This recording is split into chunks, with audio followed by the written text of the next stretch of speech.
If you think back to when you were in high school, and these kids juggle more classes than actually a college student. Typically, our kids at our school are taking 7 classes. Many of them are involved in a sport, clubs, work, making sure that this remains a high priority, because it's easy to put this on the back burner for the kids because it's not something that they're getting a grade for. Well, it involves a lot of research, and not only do you learn about the country you research, you also learn a lot of discipline and time management, and you get a chance to learn a lot of different skills in just something like this.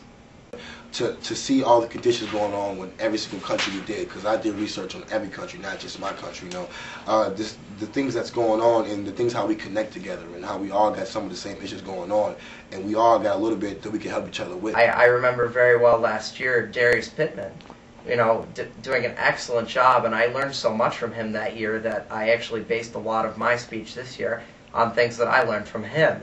So, I mean, you do learn a lot, and it's very challenging. The judges' questions are very difficult, and it's just overall, it is challenging, but it's exciting as well. Once we get the team in place, we have a meeting, sit down and talk about, just briefly a little bit about the country, maybe do some brainstorming about what some of the issues might be, and then we go around like you would at a newspaper, and assign, okay, you're going to research this, your topic is this, this, this, and then the kids go off for a week, research, we come back, we have a roundtable discussion where people talk about what they've learned over the past week, and many times based on that we find further questions that need to be answered. It had a huge impact, because I can think back to when my boss, or my principal, Christine Troller, first came to me about this and presented it to me. I thought to myself, boy, that's a lot of work, and I don't know that kids will buy into this because there is no grade for it. The participation of the high school students, it's a lot between the actual research of the speeches, and it gives you a lot of insight into things going on besides America, because we're so focused on what's going on here. To do this, to be a global summit, it helps out so much for you to get world issues in your head. Like I mentioned before, you learn so many other skills just from doing this competition, and you really get to learn a lot about somewhere that you don't know anything about.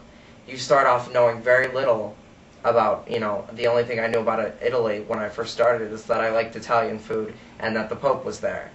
But after doing all the research, I learned a lot, and I know a lot, and it's really just, you get to immerse yourself in the culture. Once I saw the level of what was expected out of the kids, I began to see this is a very good thing.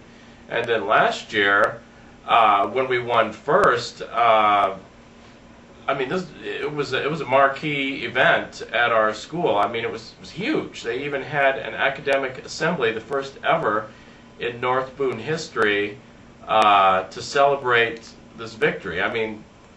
That's not something that's typically done at a high school.